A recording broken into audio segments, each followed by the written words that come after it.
Pawalan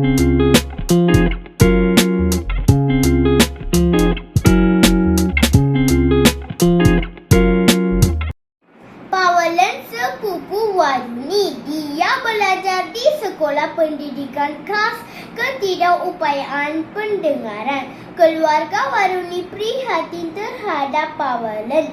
Mereka mempelajari bahasa isyarat tangan.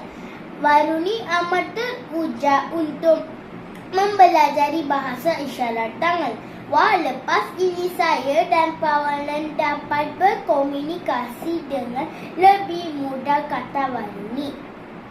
Pawalan sering ke rumah Waruni. Abang Waruni membimbing Pawalan dalam belajarannya. Selain membaca komik, Pawalan suka bermain pingpong bersama-sama Waruni. Mereka belajar bermain pingpong daripada ayah Waruni. Waruni sekeluarga amat menyayangi Pawalan. March 30ஆம் தேதி வரலாற்று கண்ட சகாப்தம் 3 தலைமுறையினர் பயணம் நூல் வெளியீடு.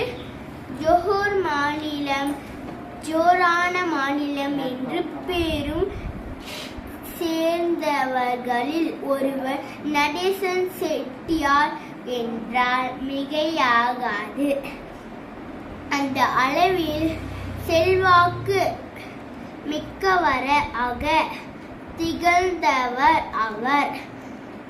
அவரின் தந்தை காலம் தொட்டு இன்றைய தலைமுறையினர் வரையிலான வரலாற்று தெளிவுறவும் சுவைப்பட்டவும் சொல்வாக்கப்பட்ட நூல் வரலாற்று கண்ட சகாப்தம் 3 தலைமுறையின் பயணம்.